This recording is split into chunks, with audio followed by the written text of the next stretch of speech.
እኮ ወደ ኋላ ቢትንትን ለማለት የቋመጥን ነው የሚመስለው። ቃለ ጎየም ቢታይ የሚገርም ነገር ነው። ለምሳሌ ወልቃይት አይ ከዚህ በፊት የት ይተዳደር ነበር በሚል ህገ መንግስቱ ፊቱ አይልም። ከዚህ በፊት እስካሁን የት ነበርክ በሚል ፊት አይልም። እንደዛ አይደለም ይላል ህገ መንግስቱ የሚለው ህዝቡ የት መሆን ፈልገዋል በሚል ወስን ነው የሚለው። ይሄ ሀገር ለመገነጣጠልም አይሆንም ለመሰልቀጥም አይሆንም። ከመገንጠሉ መብት ጋር ተያይዞ ብሔር ብሔረሰቦች ህዝቦች የሚል ነገር በህገ መንግስቱም ቀደም ሲል በነበረውም ቻርተር ላይ የተቀመጠ ነገር ነውና ብሔር ማን ነው ብሔረሰቦች ማን ነው ህዝቦችስ እነማን ናቸው? እኔ ያን ቃለ ጉባኤ እኔ ብዙ ሰው እንደው ለፐርፐስ ካልሆነ በቀር እንደው ሰው ባያነባው አንብቦ ሲጨርስ በጣም ልብ የሚያደክም ነገር ነው። ሰው ተሰብስቦ በህገ መንግስት ሽፋን አንድን ሀገር ኢትዮጵያ የሚባል ነገር ዋጋ ተከፍሎ በብዙ ክልሎቹን ለማዋቀር ህገ መንግስቱን በሚጠናበት ወይ ደግሞ በሚረቀቅበት ወቅት ያለ ነገር ነው ወይስ ከዛ በኋላ ነው ይሄ ነገር የተፈጠረው? ማንስ ፈጠረው? የትኛውን ክልል? ይሄ አሁን ያሉትን አሁን የሽግግር ወቅት ቻርተሩን አልተከተለም። የሽግግር ወቅት ቻርተሩ ላይ የደርጉን አፍርሰው ኢትዮጵያ ውስጥ 14 ክልል ፈጠሩ። እያንዳንዱ ክልል ቁጥር ተሰጠው። ወደ ዋናው ወደ ህገ መንግስቱ ሲያመሩ ግን ይሄንን በተመለከተ እንዳለ ይዘው ቀጠሉ እንዳይባል ደቡብ ላይ ያሉት 5ቱ ተጨፈለቁ። አቀረም እንዳነሳው አዲስ አበባ ከክልልነት ወደ ፌደራል ዋና ከተማነት ዝቅ አለ። ስለዚህ ይሄንን የት ጋር ነው ይሄ ነገር የተሰራው? ከህዝብ ፈቃድ ላይ ነው የሚመሰረተው ማለት ከህዝብ ፈቃድ ውስጥ ነው የአስተዳደር ወሰኑ የሚመዘዘው። በዛም ኢትዮጵያ ህገ መንግስት የዚህ ክልል ወሰን ይሄ ነው፣ ከዚህ ወንዝ ወደዛ ነው፣ ከዛ ተራራ ወደዛ ነው ወይም ይሄ ነው ብሎ ስፋቱን የየትኛውም ክልል ስፋት በህገ መንግስቱ አይታወቅም።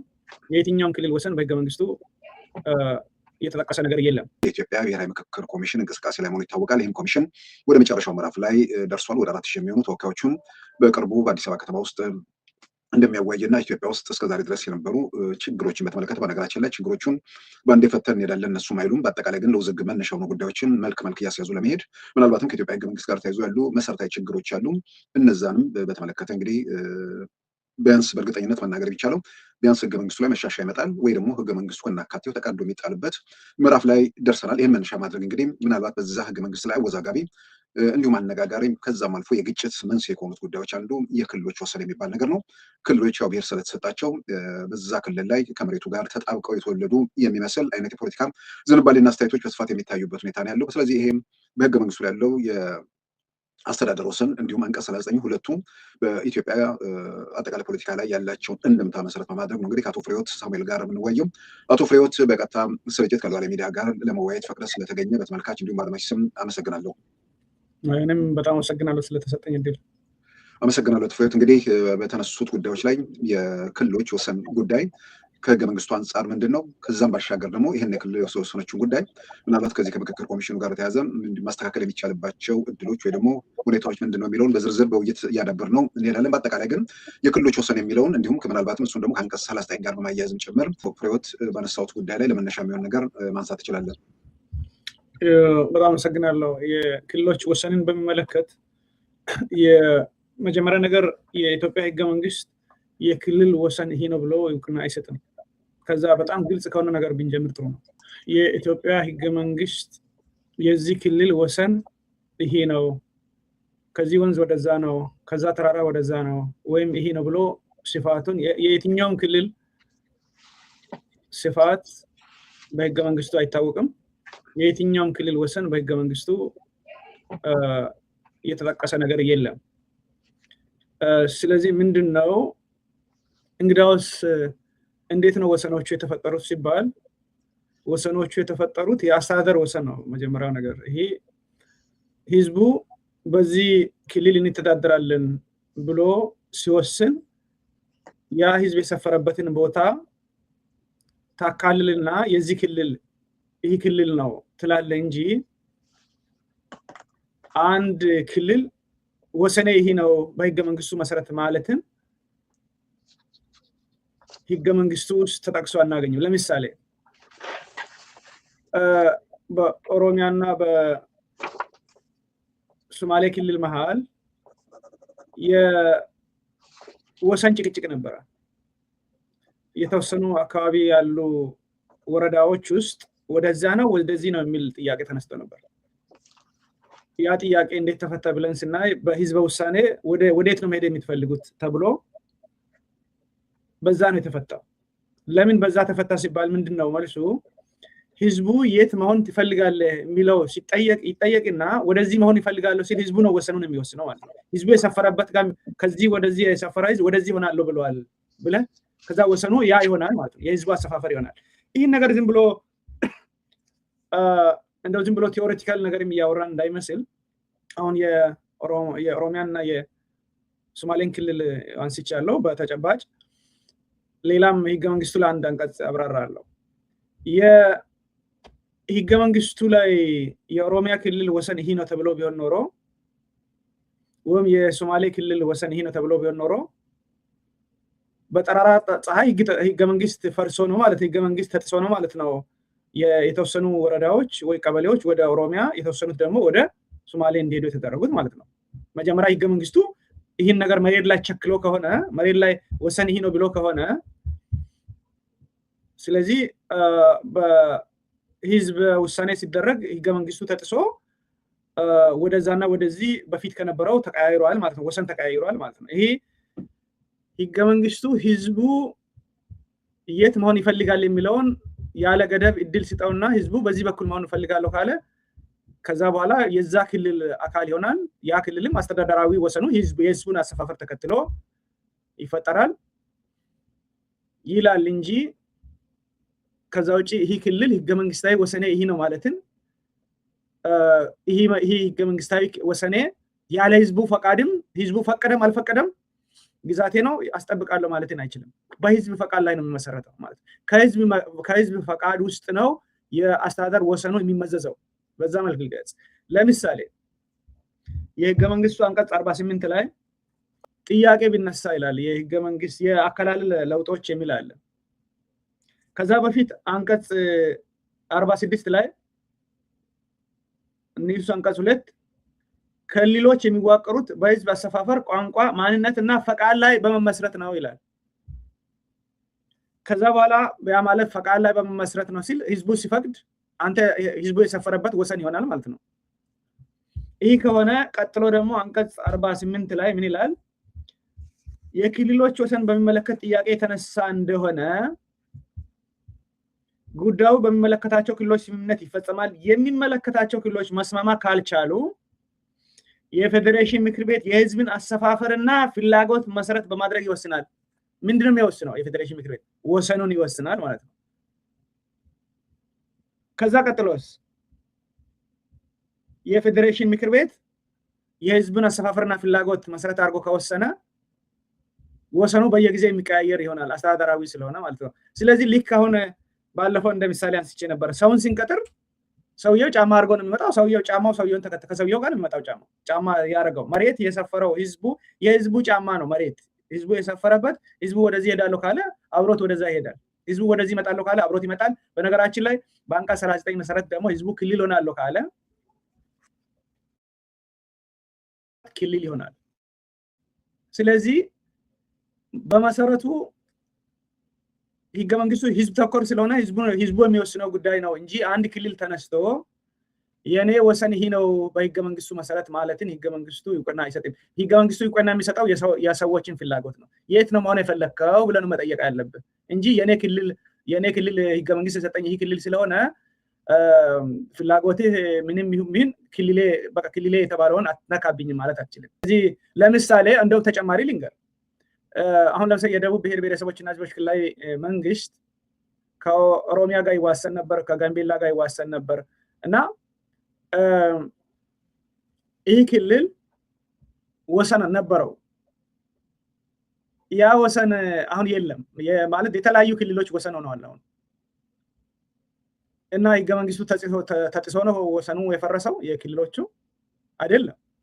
ህዝቡ 4 ክልል እንሆናለን ስል ተጨማሪ ስንት ወሰኖች ተፈጠሩ? የ4 ክልሎች ወሰኖች ተፈጠሩ ማለት ነው። ማዕከላዊ ኢትዮጵያ፣ ደቡብ ኢትዮጵያ፣ ሲዳማ ክልል እና ደቡብ ምዕራብ ህዝቦች ክልል ተብሎ እነዛ በፊት እንደውም አንድ ወሰን የነበረው አንድ ወሰን በርዝመት ካየ አሁን የወሰኑ ርዝመት በክልሎች መሀል ያለው የወሰኑ ርዝመት ቢለካ ብዙ ሺህ ኪሎ ሜትር ሆነ ማለት ነው። በፊት ከኦሮሚያና ከጋምቤላ ጋር የነበረው።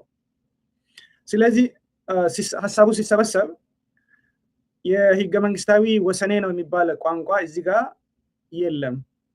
የህዝብ ፍላጎት ላይ ተመሰረተ ነው የሚታረቀው። ስለዚህ እንደዚህ ነገር ሲነሳ ነገሩ መፈታት ያለበት በህገ መንግስቱ መሰረት የሚፈታ ከሆነ መፈታት ያለበት የሰፈራውን ህዝብ ሄደ የት ነው መሆን የሚፈልጉ ምንድነው ፍላጎታችሁ? ምክንያቱም ያለ ገደብም የሚል አለ እኮ እዛ ላይ በነገራችን ላይ ሰው ያለ ገደብም ስለሚል ያለ ገደብ የት መሆን እንደሚፈልጉ መወሰን መብታችሁ በአንቀጽ 39 መሰረት ስለተጠበቀ እዚህ ክልል ነው መሆን የሚፈልጉት ወይስ እዛ ክልል ነው መሆን የሚፈልጉት ወይንስ ራሳችሁ ክልል ነው መሆን የሚፈልጉት ብለህ ከህዝቡ ጋር ነው የምትመክረው። ከህዝቡ ጋር ከመከርክ በኋላ ህዝቡ የሰፈረበት መሬት የህዝቡን ውሳኔ ተከትሎ ይሄዳል። ልክ ሰውን ሲንቀጥር ሰው ጫማ አድርጎ እንደመጣ ጫማው ሰውየውን ተከትሎ እንደመጣ ይህን ምሳሌ ደጋግሜ ያለው በዛ መሰረት ነው የሚሆነው። ምናልባት አቶ ፍሬዎት እንግዲህ ይሄ አጠቃላይ ከህገ መንግስቱ ጋር ተያይዞ ኢትዮጵያ ውስጥ ለውዝግብም ለእንትንም ምክንያት የሆነ ነገር ነውና በግልጽ የሚታወቅ ነው። ስለዚህ አንደኛ ይሄ አከላለሉ የሚባለው ምናልባት እንትን እያየው ነበር አዋጅ ቁጥር 7/1984 የሚሉት የሽግግር ወቅት ቻርተር ላይ ክልሎች ያኔ ተዋቅረው ነበር። ምናልባት እዛ ላይ ለሰዎችም ለአንዳንድ ሰዎች የግንዛቤም ቢሆን የዛሬ 31 ዓመት የሽግግር ወቅት ቻርተር ወደ ህገ መንግስቱም ሳይጻፍ በነበረው ላይ የተቀመጠ ነገር አለ። ከዛ በኋላ ክልሎች ተዋቅረዋል ወይ አልተዋቀሩም ወይ? ምናልባት አንተ እሱን ታብራራለህ። በ1987 አዋጅ ቁጥር 7/1984 ኢትዮጵያ ውስጥ ክልሎች ሲዋቀሩ ቀደም ሲል የነበረው ምናልባትም አጠቃላይ ኢትዮጵያን ጉዳይ ላይ የማይከታተሉም ክፍለ ሀገሮች ነበሩ። ኢትዮጵያ ውስጥ የነበሩት 14 ክፍለ ሀገር ነበር። በ1981 አካባቢ ላይ ደርግ ህገ መንግስት ከጻፈ በኋላ የአስተዳደር ክልሎች ብሎ 25 የአስተዳደር ክልሎች እና 5 ራስ ገዞችን አቋቁሞ ነበር። ከ5ቱ ራስ ገዞች 2ቱ ኤርትራና አሰብ ራስ ገዝ የሚባሉ እንደነበሩ ይታወሳል። ሌላው ሶማሌ ነው። ሌላው ኦጋዴን እና ድሬዳዋ ራስ ገዞች እንደነበሩ በግልጽ የሚታወቅ ነው። ኢህአዴግ ወደ ስልጣን ከመጣ በኋላ በሽግግር ወቅት ቻርተር ወቅት ነው እንግዲህ እነዛን ክልሎች አንደኛ መጀመሪያ ቁጥር ነው የተሰጣቸው። ዛሬ ብሔረሰብ ስም ከማግኘታቸው በፊት የቁጥር ስያሜ እንደነበራቸው በዚሁ አጋጣሚ ለማስተዋወቅ ነው የነበረው። በአዋጁ ላይ የተቀመጡትን ምናልባት ለመረጃም እንዲሆን ለተመልካችም ብሔራዊ የክልላዊ ሽግግር መስተዳድር ለማቋቋም በሚል በወጣው አዋጅ ላይ ከዚህ የሚከተሉት ብሔር ብሔረሰቦችና ህዝቦች ብሔራዊ ክልላዊ መስተዳድር ያቋቁማሉ። ይህን አሁን እዚህ ጋር ማነሳው አቶ ፍሬዎት በኋላ እሱን ታብራራልናለን። ከዚህኛው አዋጅ በኋላ ክልሎችን ለማቋቋም ህገ መንግስቱ አያቋቁምም ስላልክ በአዋጅ ግን ያቋቋሙት ህገ መንግስት ክልል አለ። ይሄንን ክልል ህገ መንግስቱ ሲቋቋም ምን ሆነ፣ ከዛ በኋላ እንዴት ሊቀጥል ቻለ የሚለውን በዛው እንድታብራራም ነው። የአዋጅ የሚያቋቁማቸው ክልሎች ክልል 1 የሚለው ትግራይ፣ ሻሆ፣ ኩናማ በኋላ ላይ የሽግግር ወቅቱ ሲያበቃ ይሄ ክልል አንድነቱ ቀርቶ ትግራይ ክልል የተባለው ማለት ነው። ክልል 2 አፋር፣ ክልል 3 አማራ፣ አገው ከአማርኛ አገው አውንግኛ 8 ክልል 3 ነው። አሁንም ኦሮሞ ቃሉ አካባቢ ይላል። ክልል 4 ኦሮሞ፣ ክልል 5 ሶማሌ፣ ክልል 6 ጎምዝ፣ ኮሞ፣ በርታ፣ ሰሜን ማኦ፣ ሽናሻ፣ ክልል 7 ጉራጌ፣ ሀዲያ፣ ከምባታ፣ አላባ፣ ጠምባሮ፣ የም፣ ክልል 8 ሲዳማ፣ ጌዲዮ፣ ቡርጂ፣ አማሮ፣ ጊዲቾ፣ ክልል 9 ወላይታ፣ ዳውሮ፣ ኮንታ፣ አይዲ፣ ገዋዳ፣ ሙሉን፣ ጎፋ፣ ዘይሴ፣ ጎበዝ፣ ቡሳ፣ ኩንሳ፣ ጊዶሌ፣ ጋሞ፣ ክልል 10 ባስኬቶ፣ ሙርሲ፣ አሪ፣ ሐመር፣ አርቦሬ፣ ዳሰነች፣ ኛንጋታሙ፣ ጸማይ፣ ማሌ፣ ዲሞ፣ ቦዲ፣ ክልል 11 ከፊቾ፣ ናኦ፣ ይዞ፣ ሱርማ፣ ዘልማን፣ ሻኩቻ፣ ሜኒት፣ ጫራ፣ ቤንች፣ ሻኮ፣ ክልል 12 አኝዋክ፣ ኑዌር፣ መዠንገር ይቅርታ፣ ክልል 13 አደሬ ብሔረሰብ የሀረር ከተማ፣ ክልል 14 አዲስ አበባ ይላል። ክልሉ ያኔ ህወሓት ወደ ስልጣን ከመጣ በኋላ በ1987 ዓ.ም ሲቋቋም የተሰጣቸው ክልሎቹ እንዴት እንደተዋቀሩ እንዳልኩት ቀደም ሲል በደርግ ጊዜ 25 የአስተዳደር አካባቢዎች እና 5 ራስ ገዞች ነበሩ። ልክ ኢህአዴግ ወደ ስልጣን ሲመጣም ወይ ደግሞ ህወሓት ኢትዮጵያን ማዕከላዊ መንግስት ስልጣን ከተቆጣጠረ በኋላ የክልል ስም ሰጥቶ እንደዚህ መልክ ነበር ያዋቀረው። በኋላ ላይ ልክ የሽግግር መንግስቱ ሲያበቃ እነዚህ ስያሜዎች ክልል 1 የተባለው ትግራይ ሆነ፣ ክልል 2 የተባለው አፋር ሆነ፣ ክልል 3 የተባለው አማራ፣ ክልል 4 ኦሮሚያ፣ ክልል 5 ሶማሌ፣ ክልል 6 ቤንሻንጉል ጉሙዝ፣ ክልል 7 ክልል 8 እና 9 አንድ ላይ ጨምሮ ነው። እነዚህን ጠቅላላ ክልል 7 8 9 10 በአንድነት ደቡብ ክልል እስከ 11 ድረስ ደቡብ ክልል ሆኖ ከዛ በኋላ ክልል 12 ጋምቤላ፣ ክልል 13 ሐረሪ፣ ክልል 14 አዲስ አበባ በሚል ነገር የተቀመጠው። ምናልባት ይህን በአንድ በኩል ያነሳሁት ክልሎቹ አስቀድመው ህወሓት ወደ ስልጣን ከመጣ በኋላ የተካለሉ መሆናቸውን፣ ሲካለሉም የብሔረሰብ ቁጥር እንደተሰጣቸው፣ የተካለሉበትን መንገድ እንዴት እንደሆነ ተገምጸዋል። በአዋጅ ነው። ይሄ አዋጅ ህገ መንግስቱ ሲቋቋም ሌላ አዋጅ ወጥቶ ይሄን የሻረ ወይ ደግሞ ይሄን ያረጋገጠ አዋጅ አለው? ክልሎች እንዴት ተዋቀሩ? በህገ መንግስት መሰረት የላቸውም ስላልክ እዚህ ጋር በአዋጅ የተቋቋመ ስለሆነ ጭምር ነው ማለት ነው። ይሄ በአዋጅ የአዋጅ ህገ መንግስቱ የዛን ከዛ አዋጅ ላይ ሀሳብ ወስደው በሆነ እንጂ ያ አዋጅ አሁን በተግባር ህገ መንግስቱ ከወጣ በኋላ በተግባር ስራ ላይ ሊውል አይችልም። ምክንያቱም ክልል 14 አሁን ለምሳሌ በዛ አዋጅ መሰረት ከሄድክ አዲስ አበባ እኮ ክልል ነው፣ ግን አይደለም። አሁን ክልል አይደለም። የዛኔ ግን ክልል ነው። የዛኔ ክልል ነው፣ ክልል አይደለም። አሁን በዛ አዋጅ መሰረት ከሄድክ ክልል 7 የሚባል መሀል ላይ አልነበረም፣ የለም። ክልል 8 ክልል 9 ሌሎችም የሉም። ስለዚህ ከዛ ህገ መንግስቱ ያን ለሽግግር ጊዜ ብቻ ያገለገለ አዋጅ ነው ያ። ከዛ በኋላ ህገ መንግስቱ እንዴት ክልሎች እንደሚዋቀሩ መሪ ጥሏል። አሁን የተዋቀሩ ክልሎች ከምን የመጡ ናቸው ብትል ከዛ ላይ የህዝቡ መክሮበት ምንድነው ክልሎቹ የሚዋቀሩት መሪ በቋንቋ በማንነትና ፈቃድ ላይ በህዝብ አሰፋፈር በቋንቋ በማንነትና ፈቃድ ላይ በመመስረት ነው ይላል። የዛኔ ክርክር ተነስቶ ነበር። በነገራችን ላይ የህገ መንግስት ጉባኤ ላይ ክርክር ተነስቶ ነበር። ክርክሩ አሁን የተዋቀሩ ክልሎች አሁን እሺ በህዝብ አሰፋፈር በፈቃድ ነው ብለናል። እሺ አሁን የተዋቀሩ ክልሎች መቼ ነው ፈቃድ ተጠይቆ የተዋቀሩት ብሎ ጥያቄ አንስተው ነበር። መቼ ህዝብ ፈቃድ ተጠየቀ? ለምሳሌ ብለው የከፋ ህዝቦች ራሳቸው ክልል የነበራቸውን ወደ ደቡብ ብሔር ብሔረሰቦችና ህዝቦች ክልል ተብሎ ሲቀላቀል አንዱ መቃወሚያ ሲነሳ ነበረው። ከዛ ነው ሌሎችም አንስተዋል። አሁን ያሉ ክልሎችን እንግዲያውስ የህገ መንግስቱ የሚለው በፈቃድ በተመሰረተ ነው ከተባለ የት ያለ ፈቃድ ነው እያወራን ያለ ነው የሚል ጥያቄ ተነስቶ መልስ ለመስጠት ተቸግረው ነው የተውት። ማለት ክልሎቹ የተፈጠሩት በወቅቱ በስልጣን ላይ የነበረው ኢህአዴግ ይመቸኛል በሚል በራሱ ጊዜ ያደረገው ነው። የህዝብ ፈቃድ ተጠይቆ ህዝቡ ፈቅዶ ድምፀ ውሳኔም አድርጎ ፈቃዱ በሆነ መልክ ፈቃድ ሲጮህ የነበሩትን ራሱ አግልለው ነው ዞር በል ብሏቸው ነው። የክልሎቹ ህጋዊ መሰረት ምንድን ነው? በምን ተቋቋሙ ታዲያ? አሁን ያሉት ክልሎች ምንድን ነው? ህገ መንግስቱ እንዴት ነው ያቋቋማቸው? እነዛ ካልቀጠሉ ህገ መንግስቱ የኢትዮጵያ እነዚህ ክልሎች የሚከተሉ ናቸው። ከላይ የሚቋቋሙት በክልሎች የተዋቀረ ነው ካለ በኋላ በህዝብ አሰፋፈር በቋንቋ በማንነትና ፈቃድ ላይ ተመስርተው እንደተቋቋሙ ግምት ወስደው ነው የተወው ህገ መንግስቱ። ስለዚህ የሽግግሩን ቻርተር ላይ የተቀመጡትን ማለት በሽግግሩ ጊዜ የወጣውን አዋጅ መሰረት አድርጎ ነው ክልል የሄደው። እንደዛ ካልክ አሁን የቅድሙ አጣብቂኝ ነው የሚመጣው። ምክንያቱም ከዛ ላይ ይዛ መሰረት ካረገ ታዲያ ደቡብ ክልል 56 ብሔረሰቦች አዲስ አበባ ታዲያ እንዴት አስተዳደር ሆነ በአዋጅ ከሌለ? በህገ መንግስቱ ላይ ስለ አዲስ አበባና ድሬዳዋን በተመለከተ የክልሉ የፌዴራል መንግስት ከተሞች እንደሚሆኑ ተጠቅሶ በዛ ነው። ስለዚህ በክልል 14ነቱ ቀርቶ ማለት ነው። እና ይህ የቀረበት እነዚህ ነገሮች የቀሩት በህዝቡ ፈቅዷል የሚል ግምት ያዙ በሚል ነው የቀረው። ይህ እኮ በነገራችን ላይ የህገ መንግስቱ አንዱ ችግር ነው ብለን የምናነሳው ይህንን ነው። መቼ ፈቃድ ተጠየቀና ነው እነዚህ ክልሎች የተመሰረቱት? መጀመሪያ ነገር አሁን ወደኋላ ልሂድ አንድ ስቴፕ ለአንተ ጥያቄ ለአመላለስ እንዲመቸኝ። የሽግግር መንግስት ጊዜ የነበረው አሁን የሚጠቅሰው አዋጅ በህዝብ ፈቃድ የታወጀ ፈቃድ አይደለም። ህዝቡ ፈቃድ ተጠይቆ የታወጀ አይደለም። አየህ አሁን ኢህአዴግ አዲስ አበባ ላይ ቁጭ ብሎ እነዚህን ክልሎች በአዋጅ ፈጥሬያለሁ አለ። የህዝቡ ተጠይቆ ተመክሮ ድምፅም እንዲሰጥ ተደርጎ የተብላላ ነገር የለም። አዋጅ ወጥቶ ሰው ከዚህ ወደዛ ወደዚህ ሄዳቸዋል፣ ከዚህ ወደዚህ ሄዳቸዋል ሲባል አዋጅ ሲወጣ ነው ሰው ያወቀው። የተመከረበት አይደለም። አሁን ህዝቡን ፈቃድ መሰረት በማድረግ ነው ህገ መንግስቱ ይበል እንጂ ከሱ በፊት የነበረው እሺ ግድ የለም ህገ መንግስቱ እስከሚወጣ ድረስ የህዝብ ፈቃድ አልተጠየቀም። ምክንያቱም ህገ መንግስቱ ከተቋቋመ በኋላ የመጣ ስለሆነ ግድ የለም ወደኋላ ሄዶ እንበል። እንግዲያውስ ህገ መንግስቱ ሲወጣ በፈቃድ ነው በህዝብ አሰፋፈርና በህዝብ ፈቃድ ነው የሚል ከሆነ እንግዲያውስ አሉ ሰዎች ስብሰባ ላይ አሁን የተፈጠረው ምን እንበላሉ?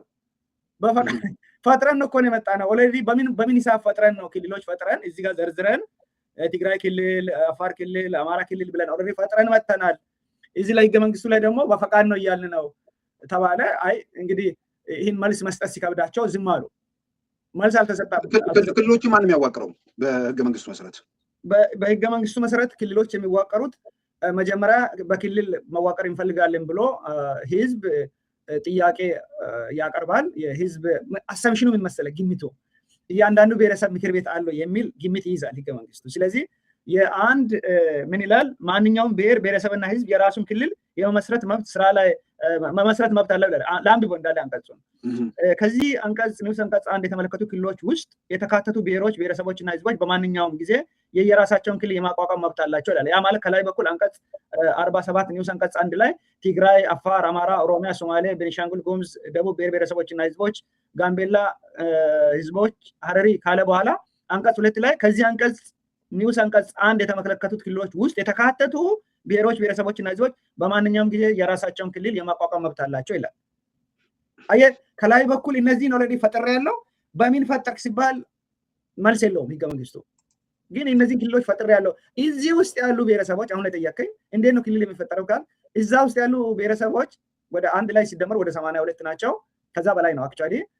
እነዚህ በፈለጉ ጊዜ ክልል መመስረት ይችላሉ ይላል። ስለዚህ ከላይ በኩል 9 ክልል ሊበል እንጂ በሂደት ሁሉም ብሔረሰብ እነዚህን በብሔረሰብ በህዝብ ፍላጎት በማንነት በምን መስራት አድርጌ ይህን እነዚህን ክልል ፈጥሬ ያለው ህገ መንግስቱ ኦኬ ቀጥሎ ሲባል ማቆሚያ የለውም።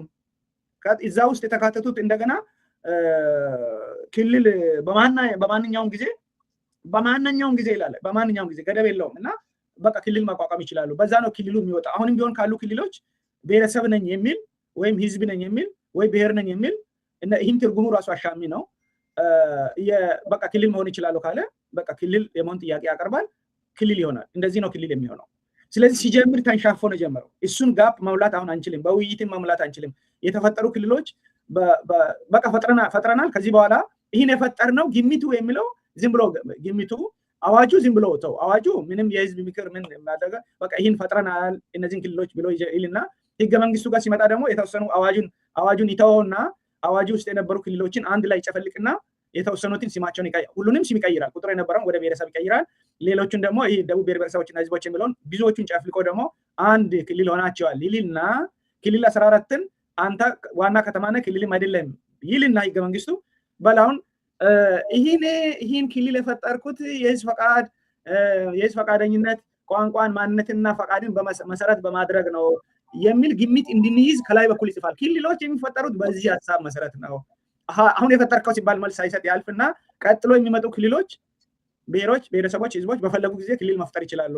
በምን በፈቃዳቸው ቋንቋን መሰረት በማድረግ አሰፋፍረን መሰረት በማድረግ ማንነት መሰረት በማድረግ መፍጠር ይችላሉ ይላል። እንደውም አሁን አንድ ብሔረሰብ ነው ብሔር ነው ከተባለ አይ ማንነቴ ቋንቋዬን ፈቃዴን መሰረት አድርጌ ነው የሚል ክርክር ውስጥም ሳይገባ ብሔረሰብ ነው ሲባል ይህን አሟልቶ መጥቷል ተብሎ ስለሚታሰብ ክልል መሆንን ወዲያው ማወጅ ይችላል። ማለት ክልል መሆን ይፈልጋለሁ ማለት ይችላል ማንኛውም ጊዜ። ስለዚህ ነው እየተተረተረ ይሄዳል። ይህ ነገር ማቆሚያ የለውም የሚለው። አሁንም አንዳንዴ ያው አጠቃላይ እንትኑ ላይ ያሉ ችግሮች በተወሰነ ደረጃ ሀገሪቱ ስላለው ቀውስ ምክንያት ነው። ግን አሁን እንደምትለኝ የራሱ ክልሎች የተዋቀሩበት በዚህ መንገድ ተዋቀረ የሚል ህገ መንግስቱ ሲጻፍ ያን የሚያሳይ ነገር የለም ነው። መነሻ የሚያደርገው ዞሮ አሁን እንደምናየው የሽግግር ወቅቱን ቻርተር ነው። የሽግግር ወቅቱን ቻርተር መነሻ አድርጎ ልዩነት አድርጎ የሚያመጣው እዛ ጋር ቁጥር የሰጣቸውን ብሔረሰብ አደረጋቸው። ግን ከ7 ጀምሮ እስከ 11 የነበሩትን ክልሎች 5 ክልሎች ደግሞ በአንድነት ጨፍልቆ ወደ አንድ ክልል ወሰደ። ያንን የሚያድረጊያውን ሂደት የሚያሳይ ነገር በዚህ በህገ መንግስቱ አረጋገጥም ይሁን በሌላ መንገድ የሚታዩ ነገሮች አሉ። የት ጋር ማን እሱን ተከትለናል የሚልም ነገር አይናገሩም። በፊት የሽግግር ወቅት ላይ የነበረውን ተከትለናል የሚልም አይናገሩም። በነገራችን ላይ ባለቤት ይህን ነገር ክልሎቹን ለማዋቀር ህገ መንግስቱን በሚጠናበት ወይ ደግሞ በሚረቀቅበት ወቅት ያለ ነገር ነው ወይስ ከዛ በኋላ ነው ይሄ ነገር የተፈጠረው? ማንስ ፈጠረው? የትኛውን ክልል? ይሄ አሁን ያሉትን አሁን የሽግግር ወቅት ቻርተሩን አልተከተለም። የሽግግር ወቅት ቻርተሩ ላይ የደርጉን አፍርሰው ኢትዮጵያ ውስጥ 14 ክልል ፈጠሩ። እያንዳንዱ ክልል ቁጥር ተሰጠው። ወደ ዋናው ወደ ህገ መንግስቱ ሲያመሩ ግን ይሄንን በተመለከተ እንዳለ ይዘው ቀጠሉ እንዳይባል ደቡብ ላይ ያሉት 5ቱ ተጨፈለቁ።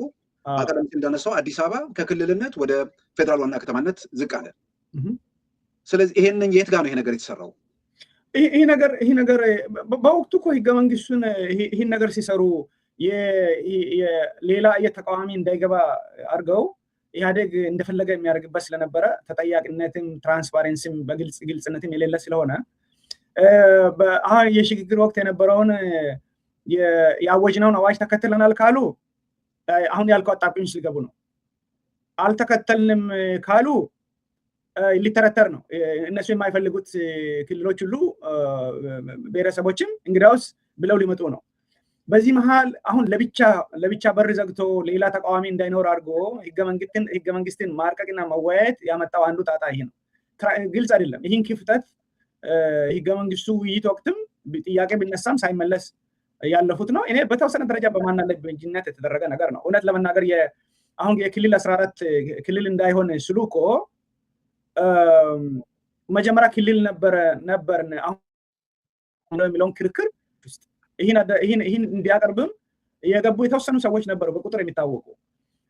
ይህን እድልም ተሰጥቶ ሀሳብ ተንሸራሽሮ ለምን የሆነ እንዳለ ይህ ነው የሚባል የረባ ሀሳብ ሰፍሮ ቃለጎይ ሰፍሮ የተወሰነ ነገር አልነበረም። ስለዚህ ነው ይህን ክፍተት አሁን እያየን ያለ ነው።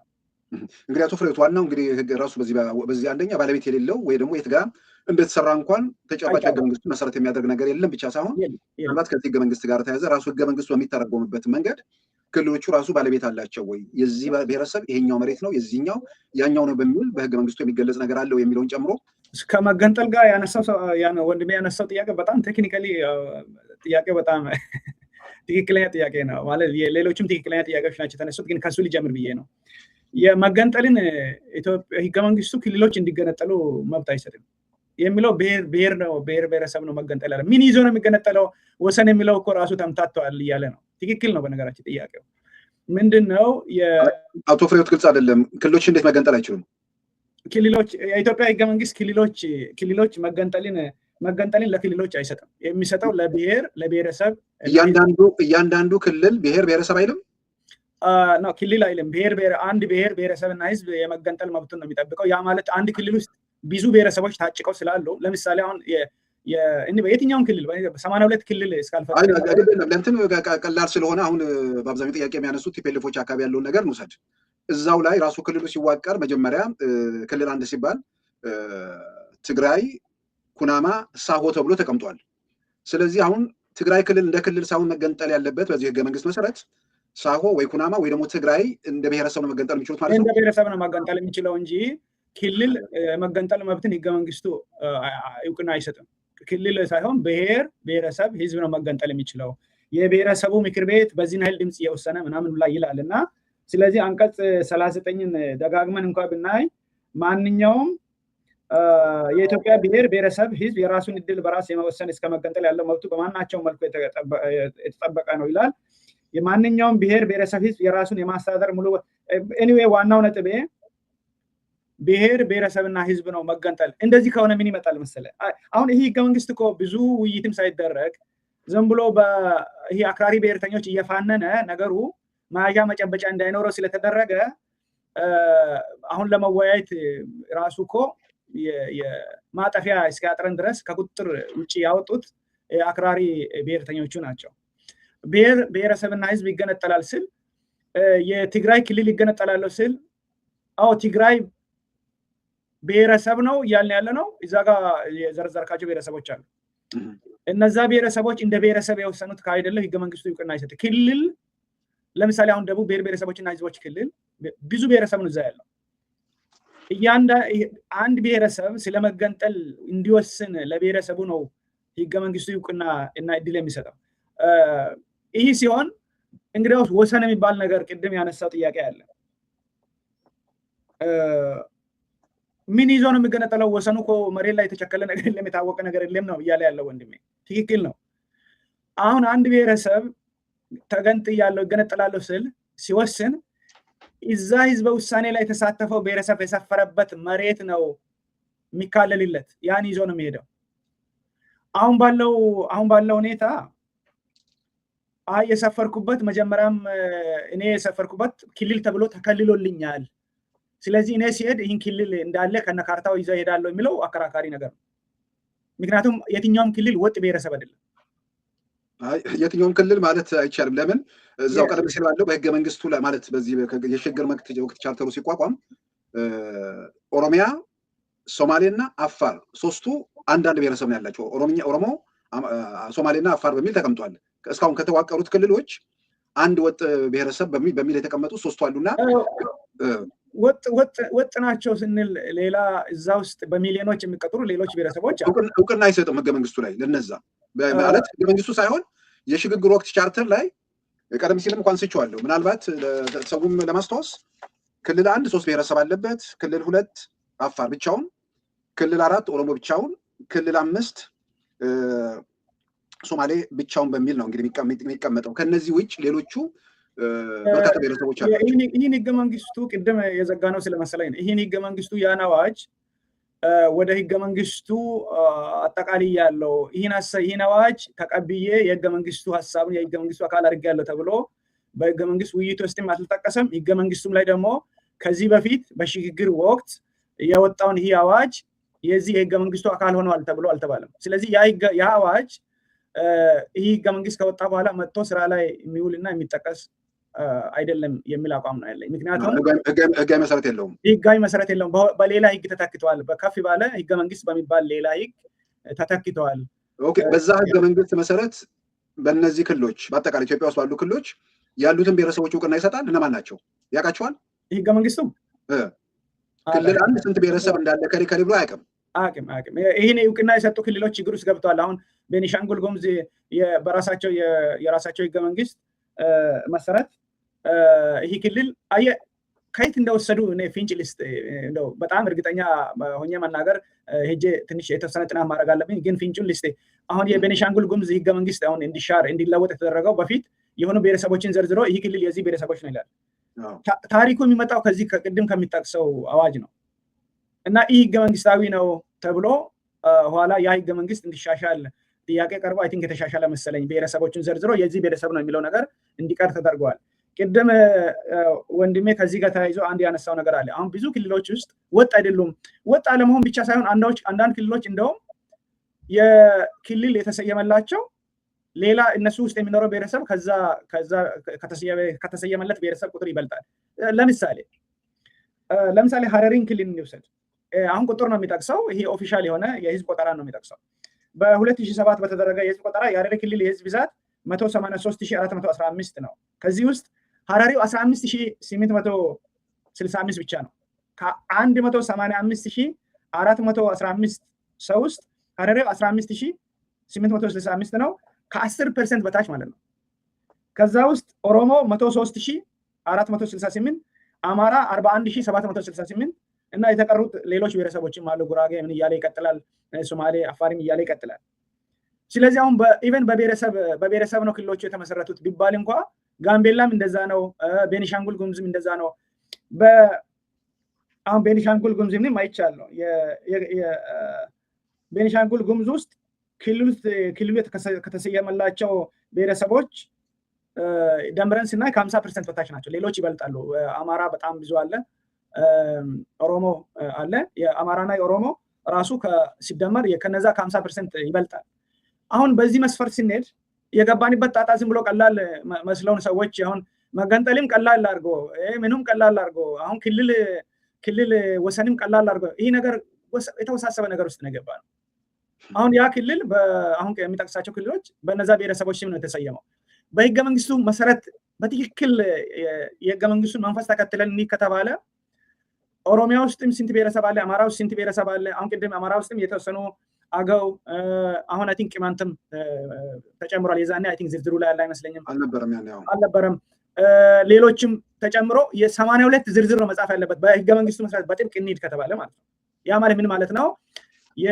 የኦሮሚያ ውስጥ ያሉትን ብሔረሰቦች ዝርዝራቸው ይመዘገብና ክልሉን የኦሮሞ፣ የአማራ፣ የከሌ ብለህ ዝርዝር እስከሚያልቅ ድረስ ከዛ እንትንም ለሀረሪም ላይ ትሄድና የሀረሪ፣ የኦሮሞ፣ የአማራ፣ የአፋር ምክንያቱም እነዚህ ብሔረሰቦች እዛ አሉ አብረው እና ይህ ነገር አሁን ዝም ብሎ ይህ ብሔርተኞች ጸጥ በሉ ብለው ሌላውን እንደዚያ ነገር ክርክር እንዳይደረግ አክራሪ ብሔርተኛው አፐረንዱን ይዞ ነገሩን እያጦዘው ስለወሰደ አሁን ተነጋግረን ያላበሰልነው ስለሆነ ድንገት ተያዘን። ይሄ ነገር አሁን በጊዜ ሀሳብ እየተንሸረሸረ ምንድነው ያደረግነው? ቃለ ጉባኤውስ ምን ይላል? ምንድነው ያሰብነው? ለምን እንደዚህ ሆንን? ምንድነው ለዚህ ያበቃን? እየተባለ የመጣ ነገር አይደለም። ሲታይ አሁን የክልሎቹም ቢሆን እኮ እስካሁን የተመሰረቱ ክልሎች በምን ፈቃድ መሰረት ነው ህገ መንግስቱ በመፈቃቀድ ይላል የሚለውንም ራሱ አሁን ነው እያነሳን ያለ ነው ከ30 ዓመት በኋላ። ስለዚህ እንደው ወደ ጥያቄዎቹ ልሂድና እንግዲያውስ ድንበር ከሌለ ምኑን ይዞ ነው የሚገነጠለው ብለው ወንድም ያነሳው አንድ ለምሳሌ እንደው ዝም ብሎ አሁን ራሳቸው የገቡበት ጣጣ ላይ አሁን እንበልና የትግራይ አቶ ፍሬው ግልጽ እያደረግከው እዛው ድንበር የላቸውም ክልሎች ወሰን አላቸው፣ ድንበር አይደለም ወሰን አላቸው። እሺ ክልሎች ወሰን አላቸው ማለት ክልሎች ይገነጠላሉ የሚል መብትን ህገ መንግስቱ ስለማይሰጥ ብሔር ብሔረሰብ ነው ይገነጠላል የሚለው። ለምሳሌ አሁን ትግራይ ክልል ይገነጠላል ብል የብሔረሰብ የትኛው ብሔረሰብ ነው እያለ ያለው የሚለው መለየት አለብኝ። ወልቃይቴ ሌላ ብሔረሰብ ነኝ ካለ ሌላ ቅድም የጠቀስካቸው ብሔረሰቦች አሉ። አይ ቲንክ ሳሆና ኩናማ እነሱን ይዞ መገንጠል አይችልም። ምክንያቱም አንዱ ብሔረሰብ በሌላ ብሔረሰብ ላይ መወሰን አይችልም። ምክንያቱም አሁን ወልቃይት ሌላ ራስን የቻለ ብሔረሰብ ነኝ ካለ ሳሆም ያልከው ይሄ ደግሞ ኢሮብን ነው። በሳሆ እዛ ላይ ኢሮብ ነው። ሳሆ የሚለውም ኢሮብን ነው። ስለዚህ አሁን ኢሮብ ብሔረሰብ ነው ካልክ የኢሮብ ብሔረሰብ የራሱን እድል መወሰን ያለበት እንጂ ሌላ ብሔረሰብ ሊወስንለት አይችልም። ስለዚህ ይተረተራል እንጂ አሁን እንደዚህ በቀላሉ አቅልለን አሁን እስከ መገንጠል ብለን እንደጻፍ ነው አይሆንም። ይሄ አሁን እንደዚህ አንደኛው ወሰኑ እያንዳንዱ ብሔረሰብ የሰፈረበት ነው ብለን እሱ ላይ ጨርሰናል። ወሰኑ ክልል መገንጠል አይችልም። ብሔረሰብ ብሔር ነው መገንጠል። ክልል የተመሰረቱ እኮ ብሔረሰቦች አንድ ብሔረሰብ አይደለማ፣ ብዙ ነው አንድ ላይ ሆነ መሰረቱ። ህገ መንግስቱ እነዚህ ብሔረሰቦች በሙሉ ተሰብስበው በጋራ እንገንጠል እያሉ ነው ወይስ በተናጠል እንገንጠል እያሉ ነው የሚለውንም እንደገና መለየት አለብን። አየህ ለምሳሌ አሁን ሀረሪ ክልል ይገነጠላለሁ ብል እዛ ያለው በስንት እጥፍ የሚበልጠው ኦሮሞ አብሬ ይገነጠላለሁ ነው ያለው ወይንስ አማራ እዛ ያለው ከሀረሪው ቁጥር ኦልሞስት በ3 እጥፍ ይበልጣል እዛ ሀረሪ ክልል ውስጥ ያለው እሱ አብሬ ይገነጠላለሁ ነው ያለው ወይንስ 10% የማይሞላው ሀረሪ ይገነጠላለሁ ካለ የነዛን ብሔረሰቦችም ይዞ ነው የሚሄደው ነው የምትለው? አየህ እነዚህ ነገሮች ሁሉ ተሸፋፍነው ዝም ብለን ነገሩን አክርረን እዚህ መተናል። እነዚህ በሙሉ እኮ እንገነጣለን ሲባል ይሄ ሀገር ለመገነጣጠልም አይሆንም ለመሰልቀጥም አይሆንም የምንለው በደንብ ያየን ሰዎች ይሄ ሀገር ይህን ተውት ግድልም ይቅርብን ይሄ አሁን ያለ ገደብ እንገነጣጣል እንበተን ነው አክቹዋሊ መገንጠል አይደለም። እዛ ጋር መገንጠል ይችላል የሚለው አንድ ክልል አንድ ብሔረሰብ ሲገነጠል ነው መገንጠል የምትለው። በአንድ ጊዜ ብዙ ብሔረሰብ መጠየቅ መብት ህገ መንግስቱ ስለሚሰጥ ስለማይከለክል ብዙ ብሔረሰብ አንዴ ከጠየቀ መበተን ነው የሚሆነው። ስለዚህ ኦፕሽኑ አንቀጽ 39 ስለመበተን ነው የሚያወራው። ምክንያቱም 82 ብሔረሰብ ባለበት አየህ አንዱ ብሔረሰብ ብቻ ከጠየቀ እያንዳንዱ መጠየቅ መብት አለ። ሶስቱ አንድ ደቡብ ክልል ለምሳሌ ተገነጠለ አትልም፣ ደቡብ ተበተነ ነው የሚባለው። ደቡብ ብሔር ብሔረሰቦችና ህዝቦች ህገ መንግስቱ ላይ እኔም በነበርኩበት ህገ መንግስቱ አንድ ብሔረሰብ ተገንጥሎ ክልል መመስረት ይችላል ይላል፣ ያለምንም ገደብ ይላል። ግን በርካታ ብሔረሰብ በአንድ ጊዜ ስለጠየቀ ምንድነው የአንቀጽ እንዴት ነው የተተረጎመው? መበተን ተብሎ ነው የሚተረጎመው። መበተን መብት አለን ብለን ነው የጻፍነው። በትክክል በሚገባን ቋንቋ እንነጋገር ከተባለን አንቀጽ 39 ይህን ነው። እና ሌላ ህገ መንግስት ከለላ ድንበር የለውም ወይ ህገ መንግስቱ ከለላ የለውም ወይ ያልከው ወንድሜ፣ ህገ መንግስት ለወሰን ከለላ አለው። ለክልል ወሰን ነው ከለላ ያልካል። ለክልል ወሰን ከለላ አለው። ምክንያቱም ህዝቡ ወደዚህ ይሆናለሁ ካለ ህዝቡን ተከትሎ ወሰን መሬት ላይ ተሰምሯል። ያ ማለት ህዝቡ የሰፈረበት ከሆነ ወደዚህ ያለ ህዝብ ወደዚህ ነኝ ካለ ወደዚህ ሄዳለሁ ብሎ ከወሰነ እሱን ተከትለ መሬት ላይ እነዚህ ቀበሌዎች ህዝቡ የሰፈረበት ወደዚህ ክልል ሄደዋል፣ ይህ የሰፈረበት ወደዚህ ክልል ሄደዋል ትላለ። ይህን የማስተዳደር ወሰን ነው የምናወራው። ይህ የሆነ እያለ ጭቅጭቅ ቢነሳ እንዴት ይዳኛል የሚለው ህዝቡ ፈቃዱን ተከትለ ትዳኛለ። ሁለቱ ክልል ይህ ህዝብ ወደዚህ ማሄድ ፈልገዋል። ህዝብም ያልሰፈረባቸው ቦታዎች አሉ። ለምሳሌ ለሁለት ክልሎች ጭቅጭቅ የሚጋብዙ ቦታዎች አሉ። ህዝብ ያልሰፈረበት ሆኖ ዝም ብሎ የመንግስት መሬት የሆነ የወል መሬት የሆነ ማለት ነው። አሁን ያኔ ሲሆን ክልሎቹ እንዴት እናድርግ ይህን መሀላችን ያለውን መሬት ህዝብ ሰፍሮበት ቢሆን ህዝቡን ታስወስናለ ወይ ህዝቡ ወዴት ማሄድ ትፈልጋል ብለህ ያኛውን ህገ መንግስቱ የተባለውን ነው እያልን ያለ ነው። ይሄው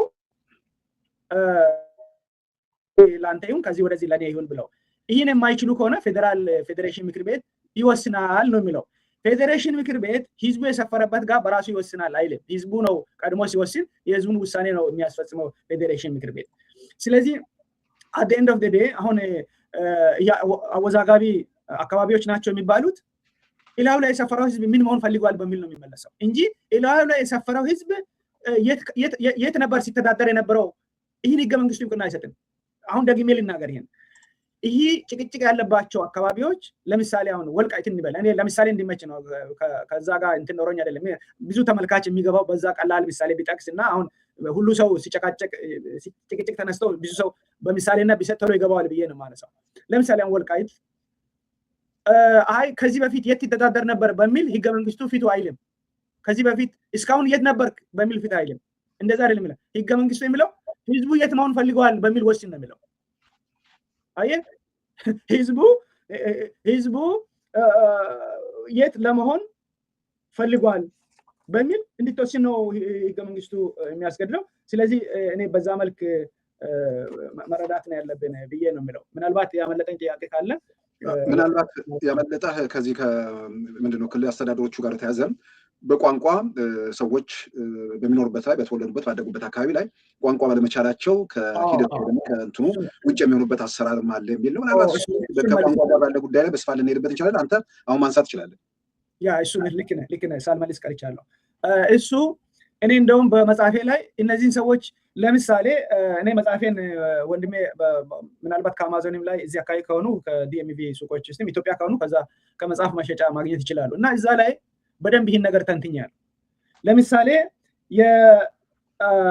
ቅድም የሐረሪን ክልልም ያነሳሁት በዛ አግባብ ነው ደቡብ ብሔር ብሔረሰቦችና ህዝቦች ክልል በሚባለው ውስጥ በብዙ 100,000 የሚቆጠሩ ኦሮሞዎችና የአማራ ብሔረሰብና የኦሮሞ ብሔረሰብ ይኖራሉ የደቡብ ብሔር ብሔረሰቦችና ህዝቦች ክልል አሁን ቅድም ያልኩት ሐረሪ ላይ ቁጥሩን ቅድም ጠቅሻለሁ እንደውም ከሐረሪ የበለጠ በቁጥር ኦልሞስት በ3 እጥፍ ይበልጣሉ ኦሮሞዎቹ እንደውም በጣም በብዙ እጥፍ ይበልጣሉ በ100 ምናምን ሺህ ናቸው ቤኒሻንጉል ጉሙዝም እንደዛ ነው ሌላውም ጋር እንደዛ ነው ኦኬ እነዚህን ሰዎች እያልን ያለ ነው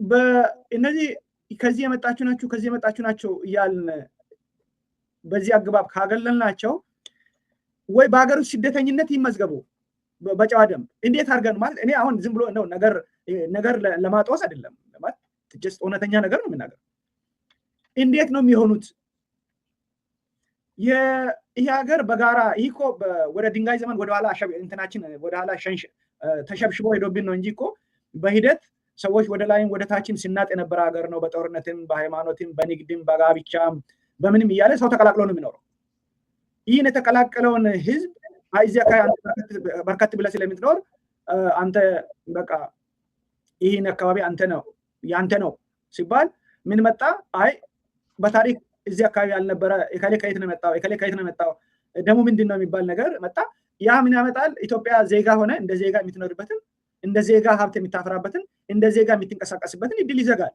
አንድ ሀገር ውስጥ ደግሞ ይሄ የካፒታልና የሌበር ሙቭመንት ከሌለ ኢኮኖሚም ላይ ኢምፓክት አለው ከዛ የበለጠ ደግሞ ሰው ተስፋ ጨልሞበት በገዛ ሀገሩ በቃ ከዛ ነው የመጣው እየተባለ መሾም አይችልም ወይም የተለያየ ገደብ ይጣልበታል ይሄ በጣም አደገኛ ነገር ነው እና ይሄ ነገር መስተካከል አለበት ህገ መንግስቱም ከዛ አንፃር መዳሰስ አለበት ህገ መንግስቱም ከዚህ አንፃር መከለስ አለበት የምንለውም ወንድሜ ቅድም ከሚታነሳው ነገር መሰረቱ ይሄ ስለሆነ ነው ግን አንድ ነገር ላንሳ በዚህ አጋጣሚ አሁን ዝም ብሎ ሰዎች ከቁጥጥር ውጪ በሆነ መንገድ የብሔርተኝነት ልጓም ሳይገባበት ብዙ ርቀት ስለሄደ ማስቆም ትንሽ ከበደ እንጂ አሁን አይ ቲንክ ሰው እየሰማም እየተነጋገረም ሲሄድ ትንሽ አደብ እየገዛ ሊሄድ ይችላል ብዬ አስባለሁ መሬት የትኛውም ብሔረሰብ አይደለም የጋራ ነው የሚለው የኢትዮጵያ የጋራ ንብረት ነው የሚለው እሱ መገንጠል ከሚለው ጋር አይጋጭም መገንጠል ጋር ሲመጣ ያለምንም ገደብ አንድ ብሔረሰብ መገንጠል ይችላል ስላለ እሱ ጋር ሲመጣ መሬቱ እንግዲያውስ የጋራ ነው መሄድ አትችልም እንዳይባል ያለምንም ገደብ የሚባል ቃል ይዛ ተጨምሮለታል ስለዚህ አሁን የጋራ ንብረት ስለሆነ የጋራ መሬታችንን ይዛ አትሄድም ከፈለክ ገነጠላለሁ ካልክ የራስ ጉዳይ ግን መሬታችን የጋራ ስለሆነ ይዘህ መሄድ አትችልም እንዳይባል የገደብ ምንም አይነት ገደብ እንደ ኤክሰፕሽን እንደተለየ ልዩ ሁኔታ መገንጠልን የሚታመጣ ከሆነ መሬት የጋራ መሆን ገደብ እንዳይሆን መሬት የጋራ መሆን መገንጠልን እንዳያስቀር መበተንን እንዳያስቀር ተጽፏል ስለዚህ ሌላ ነገር ላይ ገደብ መሬት የጋራ መሆኑ ብዙ ነገር ላይ ገደብ ጥሎ ሲያበቃ መገንጠል ላይ ሲመጣ ግን ያለ ገደብ ስለሚል ማስቀረት የሚቻል መስሎ አይሰማኝም ምክንያቱም ብሔረሰቡ የሰፈረበትን መሬት ይዞ ይገነጠላለሁ ሲል መሬቱን ይዞ ነው የሚሄደው ምናልባት እዚሁ ላይ በጽሁፍ መልክ የመጣ እንትን ነገር አስተያየትም ይመስላል። እሱን ላንብበው፣ ትንሽ ትኩረት የሚስብ ነገር ነው። ሚሊ ጆ የሚል ነው። የአንድ ሀገር ህዝብ በብሔርና በክልል በመደብ መጥራት ሳይኮሎጂካሊ ሌላ ክልል ሄዶ መስራት መነገድ እንደማይችል እንዲሰሙ ያደርገዋል። እርስ በርሱም አትድረሱብኝ፣ የራስ ክልል ሂድ ወደሚል ጦርነት ውስጥ ያስገባል። የቀድሞ አስተዳደር ካርታ አይሻልም ወይ ይላል። ይቀጥላል። ሌላ ሰው ደግሞ አቶ ሲሳይ በአዋጅ ቁጥር 7/1984 ክልል አስተዳደር እንዲቋቋሙ በኢትዮጵያ ካሉት ከ86 ብሔረሰቦች ላይ በአዋጅ ክልል ምክር ቤት እንዲቋቋም እውቅና የተሰጠው ለ64 ብሔረሰቦች ብቻ ሆኖ ከነዚህ ውስጥ 17ቱ ብሔረሰቦች እንኳን የወረዳ አስተዳደር ምክር ቤት ማቋቋም እንደማይችሉ በዚህ አዋጅ አንቀጽ 3(2)(ሀ) የተዘረዘሩ ሲሆን በዚህ አዋጅ አንቀጽ 3(1) የክልል መሆን የወረዳ ምክር ቤት እንዲያቋቁሙ የፈቀደላቸው 47 ብሔረሰቦችን ነው ይላል። ልክ ነው። የክልል ምንድን ነው ቀደም ሲል የጠቀስኩት አዋጅ ቁጥር 7/1984 ላይ የኢትዮጵያ ብሔረሰቦች ብሎ ክልሎቹን የሚያዋቅርበት ከላይ ከትግራይ ጀምሮ 1 ብሎ 14 አዲስ አበባ ላይ ሲገባ አዲስ አበባን 65 ነው የሚለው። ኢትዮጵያ ውስጥ ከ80 ምናምን በላይ ብሔረሰቦች ያሉ የሚል ነገር ተነስቷል። በሌላ በኩል ደግሞ ያው ክልሎቹ በብሔር ስም መጠራታቸው የሌላውን የባይተዋርነት ለአንዳንዱ ደግሞ የኔነት ብቻ ስሜት አይፈጥርም የሚልም ጥያቄ ተነስቷልና በተነሱት ጉዳዮች ላይ ማብራሪያ መስጠት ይችላለን። እሺ፣ አመሰግናለሁ። ጥያቄዎችን አንደኛው ምናልባት ዝም ብሎ ከመጨረሻው ልጀምር፣ እንደው ስለተለመደ አይደለም። የብሔር ብሔረሰቦች ቁጥር የሚለው ባይዘት 80 ምናምን የሚባለው ራሱ ትክክል አይደለም። ከ100 በላይ ናቸው። የመጽሐፌ መጨረሻ ላይ አያይዤ ያለው ከህዝብ ቆጠራ ኦፊሻል ሪከርድ የመንግስት ማለት ነው። ከ100 በላይ ናቸው ኢትዮጵያ ውስጥ ያሉት። ግን ከ100 በላይ አሁን አንዳንዴ ለመሰለ እንደው ውይይቱ የመሀል መሆኑ ጥሩ ነው ብዬ አምናለሁ። ከ100 በላይ ነው። ግን ብሔረሰቦች ክልሎች የራሳቸው መንግስት እስከ መመስረት ይሄዳሉ የሚባል ሴንሰሱን አይቼዋለሁ። በሆነ ወቅት 21 ሰዎች ብቻ ያሉበት ብሔረሰብ አለ አይደለ? በጣም ቁጥሩ አነስተኛ ሆነ እና ምን ቃለ ጉባኤ ላይ የተባለውን ልንገር እንግዲያውስ ይህን ቁጥር እንገድብ ተብሎ ተነሳ። አንድ ብሔረሰብ ብለን ለመጥራት ቁጥር ይገደብ ተባለና ሚኒመም ሆነ እንትን ኦኬ። ሚኒመም ቁጥር እንመድብ። ዝም ብሎ የተወሰነ ሰው እየተሰበሰበ ብሔረሰብ ነኝ እያለ ችግር ይፈጠራል። መገንጠልን እስከፈቀድን ድረስ የትኛውም ቁጥር እየተነሳ ሊገነጠል ይችላል። ቁጥር እናስቀምጥ ተባለ። የምን ገደብ መጣል ነው? ማን ላይ ይወስናል? የነበረው እኮ ይሄ አሁን እኮ ወደኋላ ብትንትን ለማለት የቋመጥን ነው የሚመስለው። ቃለ ጉባኤውን ቢታይ የሚገርም ነገር ነው። እዛ ላይ ቁጥሮች ተጠቀሱ። የሆኑ ቁጥሮችን ሰዎች እያመጡ ይናገራሉ። አንዱ አሁን በጣም ተደጋጋሚ ተነስቶ የነበረው 40 ሺህ ነው። 40 ሺውን ማን ከየት እንደመዘዛት አላውቅም። የተወሰኑት 50 ሺህ አሉ፣ ግማሹ የተወሰነ ሺዎች መጡ። መጨረሻ ላይ አንገድብም ተባለ። በቃ ተባለ። ስለዚህ 10 ሰው ይሁን 21 ይሁን የሆነ ቀበሌ ይዞ መሬት ይዞ ካለ ብትንትን ያለ ከሆነ መገንጠል ጥያቄ ማንሳት አይችልም። ተበታትኖ ያለ ከሆነ 10 ሰው ባህር ዳር ነው ያለው፣ 10 ወለጋ ነው ያለው፣ 5 ደግሞ እዚህ አዲስ አበባ ነው ያሉት። እነዚህ ሰዎች ብሔረሰብ ናቸው ማለት አይቻልም። ኢቨን ቋንቋ ምንቀብል የሆነ ቦታ የኔ ግዛት ነው የሚሉት ነገር ያስፈልጋል። ቀበሌም ሊሆን ይችላል፣ ወረዳም ሊሆን ይችላል። የሆነ እዛ ጠረፍ ላይ በደቡብ ኦሞ አካባቢ ምናልባት የአርብቶ አደሮች የተወሰኑ ተራሮች እና ሸለቆችን የኛ ነው ሊሉ ይችላሉ። ግን ቁጥሩን አይገድም። ስለዚህ ከ100 በላይ ናቸው። አሁን የጠየቀውን ጥያቄ ባዜ ይዛኔ ተነስቶ ነው። ኦኬ እሺ፣ ይቀጥል። ሌላ ምናልባት ቅድም የግለሰብ መብት ሰውዬ ስለከነከነኝ ወደኋላ አንድ መልስ ልስጥ። ግለሰብ ሆኖ በተለያዩ ክልሎች ተበትነው የሚኖሩ ግለሰቦች አሁን ባለበት ሁኔታ ከሆነ ክልል ከሆነ ብሔረሰብ ከዚያ ቦታ የመጣህ ከዚህ አይደለም እየተባለ የሚሳቀቁት ነገር እሱን እንዴት ነው ስርዓት ማስያዝ የሚቻለው? እኔ አንድ ምዕራፍ የሰጠሁት ጉዳይ አለ። ግለሰቦች ብሔረሰቦችን እና መዋቅራቸውን ከሰው በፍርድ ቤት አደም ማስገዛት እንዲችሉ በማድረግ ብቻ ነው ይህን ስርዓት ማስያዝ የሚቻለው። ለምሳሌ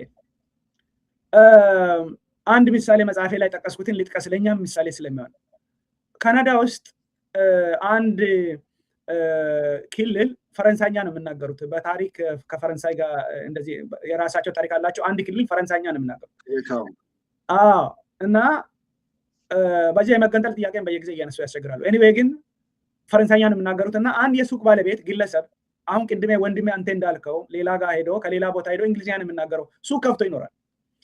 የክልሉ መንግስት የክልላችን ቋንቋ የብሔረሰቡ ቋንቋ ፈረንሳይኛ ስለሆነ የሱቅ ምልክት ሱቅ ላይ ይህን እሸጣለሁ ምናምን ብሎ የሱቅ ምልክት አለ አይደለም፣ እንደዚህ እሸጣለሁ ብሎ ሳይንቦርዱን በፈረንሳይኛ ነው ማድረግ የምትችለው።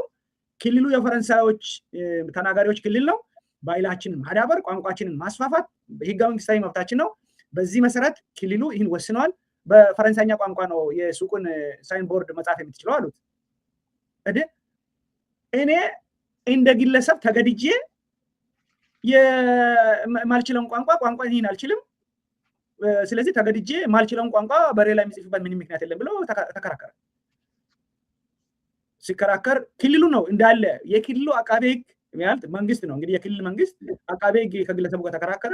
ጠቅላይ ፍርድ ቤት ሄደ። ክርክሩ በምንም መልኩ የግለሰቦችን መብት በቡድን መብት ሽፋን የግለሰቦችን መብት መደፍጠጥ አንችልም። ሰውየው የቋንቋችሁን ማስፋፋት የእናንተ መብትም ቢሆን እሱ ደግሞ ቋንቋውን የራሱ የሚናገረው ቋንቋ አለው። ቋንቋ ማስፋፋት መብታችሁ እሱን የማይችለውን ቋንቋ እንዲጽፍና በሩ ላይ ሱቁ ላይ እንዲለጥፍ የማስገደድ እንትን አይሰጣችሁም። እነዚህ መብቶች ሚዛን መጠበቅ አለባቸው። ሰውየው መገደድ የለበትም። በማይችለው ቋንቋ በሩ ላይ በፈረንሳይኛ የሱቁን ቢልቦርድ የሚጽፍበት ምክንያት የለም ተባለ። የክልሉን መንግስት አንድ ግለሰብ ረታ ማለት ነው።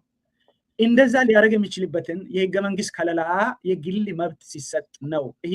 ይህን የቡድን መብት ሉጋም ሳይደረግበት ከቁጥጥር ውጭ የወጣ ሰማይ ተራራውም የኔ ነው፣ ወንዙም በዚህ በኩል ያለው የኔ ነው፣ ከዚህ ሰፈር ውጣ ምናምን የሚለውን አደብ ማስገዛት የሚቻለው አንዱ ይህን ህግ እንትን እኔ መጽሐፌ ላይ ሪከመንድ አድርጋለሁ። ይሄ ነው አንዱ የህገ መንግስት ፍርድ ቤት አቋቁሞ የህገ መንግስት ፍርድ ቤት ደግሞ ግለሰቦች እንደዚህ አይነት የብሔር ብሔረሰቦች መብት እየተባለ ግለሰብን መደፍጠጥ አት ኤንድ ኦፍ ዘ ዴይ በነገራችን ላይ ብሔር ብሔረሰቦች በሳይንስ የተጠና ነገር ነው፣ ይጠፋሉ። እኔ አሁን እያማራሁት አይደለም። አሁን አንዳንድ ሰው ሴንሲቲቭ ሊሆን ይችላል በዚህ ነገር። የብሔር ብሔረሰብ ብሔርም ብሔረሰብ የሚባለው ሀሳብ በሶሻል ኢቮሉሽን የመጣ ነው። ይሄ በማህበራዊ የእድገት ዑደት የመጣ ነው። በዘገምተኛ እድገት ዑደት የመጣ ነው። በምድር ላይ የነበሩ ሰዎች ናቸው፣ ግለሰቦች ናቸው መጀመሪያ የነበሩት። ግለሰብ እየበዛ ሲሄድ ቤተሰብ እየበዛ እንደዛ እኔ አሁን እዛ እንትን ውስጥ ማስተማር ውስጥ አልገባም እያለ ነው ሄደው። የሰው ልጅ ሶሻል ኢቮሉሽን የሚያሳየው የሆነ ቦታ ላይ እነዚህ ነገሮች ተፈላጊነታቸው እያከተመ ወደ ግለሰብ ነው የሚነዳው። ይህን ነገር ተሚለን ተገዝተን ማስቀረት አንችልም። ይህ በጣም ብዙ ጥናቶች የሚያሳዩት ብሔረሰብ ብሔር የሚባለው ነገር በሂደት የሚጠፋ ነገር ነው። በነገራችን ላይ በዓለም ዙሪያ ላይ በየአመቱ የሆነ ኃይል ቋንቋዎች እና የሆነ ኃይል ብሔረሰቦች ህልውናቸው ያከትማል። የአክቲም ተብሎ የሆነ ሴረኛ ግሩፕ ያሴረባቸው እነዚህን ብሔረሰቦች ህልውናቸውን እናጥፋ በሚል አይደለም እየጠፉ ያሉት። ሶሻል ኢቮሉሽኑ ራሱ ነው የሚያጠፋቸው። ለምሳሌ ሰው ብሔረሰብ ላይ መንጠልጠል ያስፈለገው ምናልባትም ስልጣን ለማግኘት ሊሆን ይችላል፣ በዚያ በኩል ለመበልጸግ ሊሆን ይችላል። ብዙ ነገር የኢኮኖሚ ጥያቄ ከጀርባ ላይ የስልጣን ጥያቄ ያለ ከጀርባ እነሱ ነገሮች ለምሳሌ አዲስ አበባ ላይ ሰው ለአዲስ አበባ አዲስ አበባ ዋናው መሰረቱ የትኛው ብሔረሰብ መሆኑ ሳይሆን የሆነ ሱቅ ከፍቶ የሆነ ስራ ተቀጥሮ የሆነ እንትን አግኝቶ የሱቁ ደንበኞች የትኛውን ብሔረሰብ ቢሆን መጥተው ገዝተው የት ይከራያል የሚሉ የኢኮኖሚ ጥያቄዎች ሊሆኑ ይችላሉ።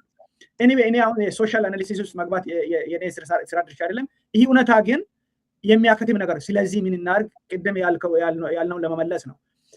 ግለሰቦች እነዚህን ቡድኖቹ ብሔረሰብ እንበል፣ ብሔር እንበል፣ ክልል እንበል፣ መንግስት እንበል መብታቸው በተነካ ጊዜ ከሰው ህገ መንግስታዊ መብታቸውን ማስጠበቅ የሚችሉበትን መዋቅር መዘርጋት ነው የሚያዋጣው። አሁን ባሉበት ሁኔታ ብሔር ብሔረሰቦች ተደራጅተው በዚህ መልክ ደግሞ በጣም ተጠቃሚ ነኝ የሚል ኃይል ባለበት ከነሱ ጋር ፊት ለፊት ይጥፉ እናጥፋቸው በሚልም የሚሆን ነገር አይደለም። ይሄ አንድ ግለሰብ ቅድም የፈረንሳዩን እንዳነሳሁት አሁን የትም ክልል ያለ እንበል ቅድም በየክልሉ ሄደው የሀገር ውስጥ ስደተኛነት ስሜት የሚሰማቸው በገዛ ሀገራቸው ላይ የሚሳቀቁ ሰዎችን የሚያሳቅቀውን በህግ አደብ እንዲገዛ ማድረግ እንዲችሉ ህገ መንግስታዊ መዋቅር በመፍጠር ነው። ወደ ጥያቄዎች ልምጣ። ይህ ጥያቄ መሰረታዊ ስለሆነ ነው ወደኋላ እጄ የመለስኩት። ወደ ጥያቄ ልምጣ። ከዚህ በፊት የነበሩት መንግስታት ምን መስፈርት ኖሯቸው ነው ክልሎች ክፍለ ሀገር የሚባል ነበር። አይ ቲንክ ከዛ በፊት ጠቅላይ ግዛት ነበር የሚባለው መሰለኝ። በዚህ አንዳንድ ጠቅላይ ግዛት የሚሉ ሰዎችን ሰማለሁ። አይ ዶንት ኖ ከዛ ዘመን የመጡ ይሁን አላውቅም። አሁን አልፎ እንደዛ ሰማለሁ። ጠቅላይ ግዛት ወደዚህ ብሎ የነበረ ነው፣ የቆየ ነው። ከዛ በኋላ የነበረ ነው ጠቅላይ ግዛት የሚባል ነበረ። በዚህ ኢንትረስቲንግ ፓስት ላይ ስታክ አድርገን እንዴት እንዳለ ኤኒዌይ። ከዛ በኋላ ክልል ሳይሆን ክፍለ ሀገር የሚባል ነበር። እነዚህ መስፈርቶችን በእውነት በዚህ መጽሐፍ ምክንያት የተወሰነ አይቻለሁ እንጂ ሙሉ በሙሉ አጥንቻለሁ ብዬ በኤክስፐርት ደረጃ መናገር አልችልም። ግን ያየሁት ነገር በተወሰነ ደረጃ የሰዎችንም ቋንቋን መሰረት ያደረገም ነገር አለው። ሙሉ በሙሉ ቋንቋን መሰረት ያደረገ አይደለም። ቋንቋንም ሙሉ በሙሉ እርግፍ አድርጎ የተው አይደለም። አንድ ጂኦግራፊን ሙሉ በሙሉ የተው አይደለም። ሁለት ምቾት የአስተዳደር ምቾት የተው አይደለም። ሶስት መጨረሻ ላይ ደግሞ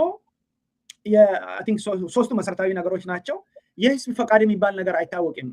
የዛኔ ሲከለል ኢኮኖሚን መሰረት አድርጎ የሚቾት አለ አይደለም አሁን ለምሳሌ አባይ ወንዝ እኮ ወንዝነቱ ብቻ አይደለም ዲም ለአስተዳደር የሚቾት ድልድይ ከሌለ ከአባይ ማዶ ከአዋሽ ወደዚህ ከአዋሽ ወደዛ አሁን ተራራዎች በረሃዎች ጫካዎች ወንዞች እነዚህ ነገሮች ሁሉ በመጣቴ ላይ እንደተጠቀስኩትም የተፈጥሮ ድርሻቸውን ተወጥተዋል በታሪክ ውስጥ ሰዎች ክልሎችን ክፍለ ሀገሮችን ሲመሰርቱ የራሳቸውን ድርሻ ተወጥተዋል ተፈጥሮ ራሱ ማለት ነው እነዛም ግምት ውስጥ የገቡ ይመስላል ፉሊ ጂኦግራፊ ብቻ ነው ፉሊ ሚቾት ብቻ ነው ቋንቋም ምንም ግምት ውስጥ አልገባም ማለት ያስቸግራል ምክንያቱም ሲታስተዳድር የአካባቢ ገበሬዎች ጋር የግድ የአስተዳደር ስራ እዛ ያለው ህዝብ ጋር የግድ መነጋገር አለብኝ የገበያ ስርዓት አለ የአስተዳደር ስርዓት አለ ብዙ ነገሮች ግምት ውስጥ ይገባሉ ይሄኛው ግን አስቸጋሪው ነገር ቋንቋን ብቻ መሰረት አድርጌ ሞያሌ ጫፍ ላይ ያለን ኦሮሞ እዚህ ሱዳን ጥግ ላይ ካለው ጋር አንድ ላይ አድርጌ አዲስ አበባ ላይ ዋና ከተማ አደርጋለሁ የሚባል ምንም የሆነ ማሳምን ነገር ነው የተፈጠረው ይሄ ሶማሌ ክልል ለምሳሌ አማራ ክልል ራሱ ቢታይ እዚህ ሰሜን ሸዋ ላይ ያለ ሱዳን ድንበር ላይ ካለ ጋር ባህር ዳር ነው የሚተዳው ሲባል በወቅቱ ይሄ ብሔርተኝነትን ለማስደሰት ብዙ ዝም ብሎ አላስፈላጊ መዝለል ውስጥ የተገባ ይመስለኛል አሁን አይ ቲንክ አሁን ይሄ ያፋናናው ነገር ትንሽ ዋጋም ያስከፈለን የትም የሚያዋጣንም ነገር ስላይደለ አይ ቲንክ ወደ ልቡናችን መተን ምንድነው ያደረግነው ብለን ለማሰብ እድል ያገኘን ይመስለኛል ከዛ ውጪ ይሄ ውህድ ማንነት የሚለውን አንስታል ወንድሜ ወለን ለመናገር የገባንበት ጣጣ አንዱ ይሄ ነው ይሄ ውህድ ማንነትን መጻፌም ላይ አንስቻለሁ አሁን ውህድ ማንነት ያሉ ሰዎች የሀገር ስሜት እንዳይሰማቸው ኢትዮጵያዊ ነኝ ብለ ራሲን እንደ ኢትዮጵያዊ ኩራት እንዲሰማን ከሆነ ግሩፕ ጋር ራሲን መለየት ግዴታ ሆነ እሱን ውህድ ማንነት ያላቸው ሰዎች በነገራችን ላይ የገቡበት ፈተና ቀላል አይደለም እሱን ህገ መንግስቱ ይውቅና አይሰጥም ህገ መንግስቱ እንኳን ውህድ ማንነት የግለሰብ መብትንም ዝም ብሎ ጽፏል እንጂ ወደ መሬት እንዲወርድ ምንም የዘረጋው ነገር የለም ማለት የግለሰብ መብት እዛ ተጽፎ እናገኛለን ወደ መሬት ለማውረድ ሲባል ግን ምንም ማውረጃ መንገድ የለውም የብሔር ብሔረሰቦቹ ነው የወረደው ብሔር ብሔረሰቦቹ እንዲህ ማድረግ ይችላሉ ማድረግ የሚችሉት ሁሉ ተፈቅዶላቸው አንዳንድ ብሔር ብሔረሰቦች የሆነም ቦታ መሬት ላይ ከዚህ ወደዚህ የኛ ነው ይህ ክልልም የኛ የዚህ ብሔረሰብ ነው እንዲሉ ተፈቅዷል ህገ መንግስታቸው ለራሱ ከኛ ብሔረሰብ ውጪ መመረጥ አይችሉም እያሉ ሁሉ ህገ መንግስቶቻቸው ላይ ጽፈዋል እና ብዙ ዘግናኝ ማለት ብዙ ጥሩ ሊሆን የማይችል ነገር እዛ ህገ መንግስቱ ውስጥ በብሔር ብሔረሰቦች በኩል እንዲገባ ሲደረግ የግለሰብ የውህድ ማንነት ቦታ አጥቷል ይህ ትክክል ነው ሁለተኛ ደግሞ ቦታ ማጣት ብቻ ሳይሆን በህገ መንግስቱ የመቅረጽ ሂደት ውስጥም ብዙ ስፍራ አልነበረውም ግለሰብ ሳይሆን የሆነ ብሔር ብሔረሰቦች የሚባሉ 80 ምናምን አገር ያላቸው ሰዎች አገር ተሰብስቦ የሚነጋገሩ ነው የሚመስለው ቃለ ጉባኤም ቢታዩ በነገራችን ላይ እኔ ያን ቃለ ጉባኤ እኔ ብዙ ሰው እንደው ለፐርፐስ ካልሆነ በቀር እንደው ሰው ባያነባው አንብቦ ሲጨርስ በጣም ልብ የሚያደክም ነገር ነው ሰው ተሰብስቦ በህገ መንግስት ሽፋን አንድን ሀገር ኢትዮጵያ የሚባል ነገር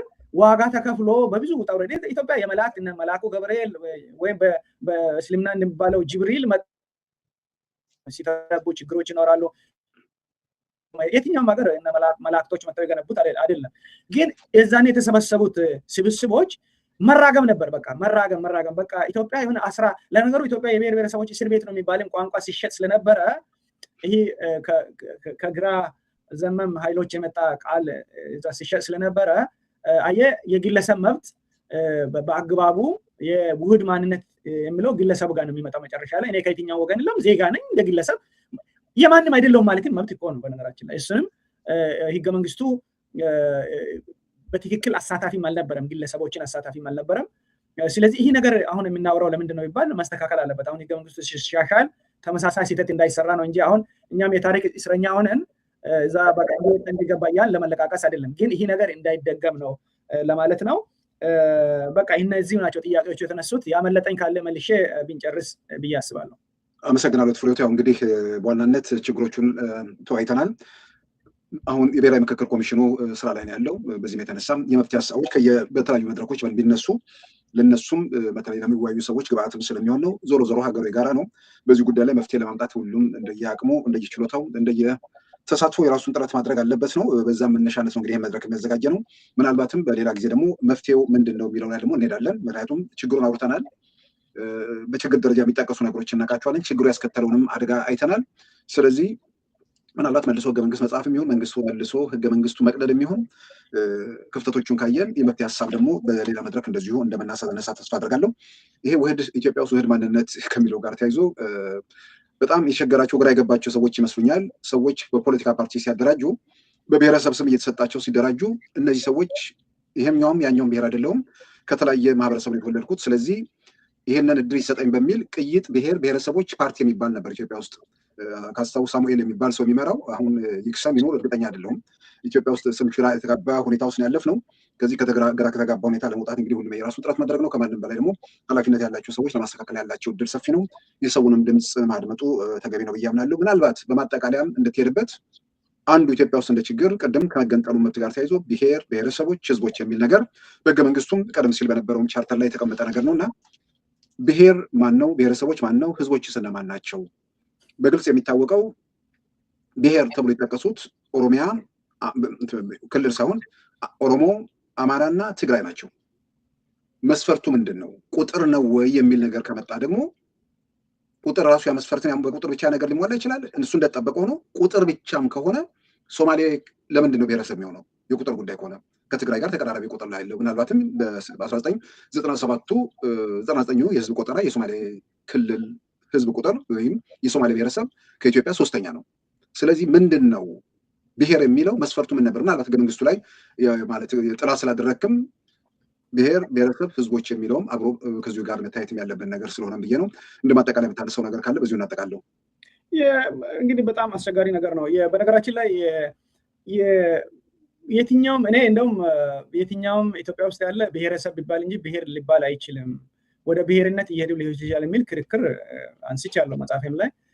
አሁን ባለበት ደረጃ ብሔር መባል ሰውን ትንሽ ደስ ስለሚያሰኘው ማለት ትልቁ ደረጃ ነው ደስ ስለሚያሰኘው ሰው ብሔር መባልን አይ ቲንክ ብዙ ሰው ወዶታል።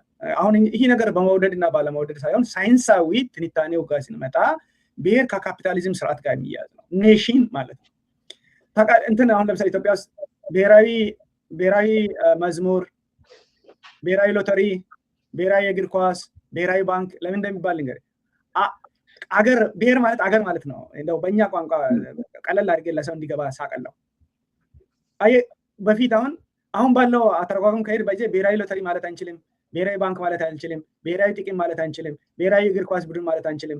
ምንም ብሔራዊ የሚባል ነገር እዛ መጽሐፌ ላይ ዘረዘር አንድ ጨንቀው ሀገራዊ ይሉ ነበር፣ ግን እሱ አይተካላቸው። አሁን ሀገራዊ ሎተሪ ሀገራዊ የእግር ኳስ ቡድን አትል ነገር እና ይህ ብሔር ብሔረሰብ እና ህዝቦች የሚለው በመጀመሪያ ነገር ተጠንቶ ምን እንበል ተብሎ ሳይሆን በማን አለብኝነት የተወሰነ ግሩፕ እንዲህ ናችሁ እያለ ጫንብን ነገር ስለሆነ እስካሁን ድረስ አልተዋሃድንም። ብሔር ከካፒታሊዝም ስርዓት ጋር ተያይዞ የሚመጣ ሀገር፣ በእኛ ኮንቴክስት ሀገር እንደ ማለት ነው። ዩናይትድ ኔሽንስ ለምሳሌ የተባበሩ መንግስታት ድርጅት የሚባለው ዩናይትድ ኔሽንስ የሚለው ለዛ ነው፣ አገሮች ናቸው። እኛ ጋር አሁን ዲሞሽን መጣ ወይ ብሔር ስንባል የነበረው ወደ ብሔረሰብ ልንባል ምናምን ይባል ጫጫታን ላለመፍጠር፣ ለማንኛውም ትርጉሙ ብሔረሰብም ብሔርም ህዝብም ትርጉሙ አንድ ነው ተብሏል። አንድ ትርጉም ነው ተብሏል። እንግዲያውስ እኔ እንደውም አንድ መከራከሪያ ነው፣ እንደዚህ ከሆነማ የአዲስ አበባ ህዝብ ብሔር መሆን ቢያቅተው ብሔረሰብ መሆን ቢያቅተው ህዝብ ነው፣ እንግዲያውስ ለምን የፌዴሬሽን ምክር ቤት ውክልና አልሰጣችሁም ብዬ ጥያቄ አንስቻለሁ መጽሐፌ ላይ። እንደው እሺ ይቅር፣ እሺ ብሔር አልሆነም ብለን ብንል ብሔረሰብ አልሆነም ብንል እሺ ህዝብነቱን መቼም አንክድም። ህዝብ አይደለም ካልን ሰዎች አይደለም ወደሚል ሊወስደን ነው።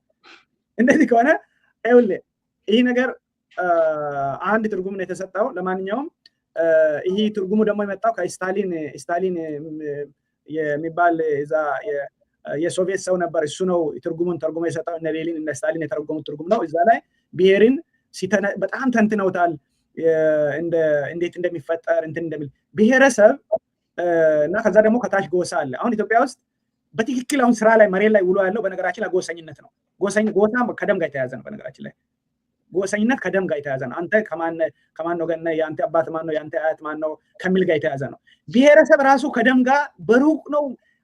በትንታኔ ነው የሚታያይዘው። ብሔር ከደም ጋር ምንም ግንኙነት የለውም። ብሔር አገር ማለት ነው። ብሔረሰብ ብዙ ጎሳዎች አንድ አካባቢ ላይ የሚኖሩ በታሪክ እንደዚህ አንድ ነበር የሚሉ የግድ የደም ትስስርም የማያስፈልጋቸው አንድ ላይ ብሔረሰብ ነን ሊሉ ይችላሉ። ምናልባት እንደው አሁን መጨረሻ ላይ ጊዜ ላለመውሰድ ከመጽሐፌ ላይ የብሔር ብሔረሰብ ትርጉም የሚለው ላይ ማየት ይችላሉ ሰዎች። በደንብ ተንትኛለሁ፣ በሚገባቸው ቋንቋ ተንትኛለሁ። ለነዛም የታሪክ ራሳቸው የስታሊንን ኦሪጂናል ራሱ የጻፈው አንድ መጽሐፍ ሪፕሪንትድ የሆነን ኮፒ አግኝቼ እሱንም ተርጉሜላቸው ተርጉሜ እዛ አስቀምጫለሁ። እዛ ላይ ማየት ይቻላል።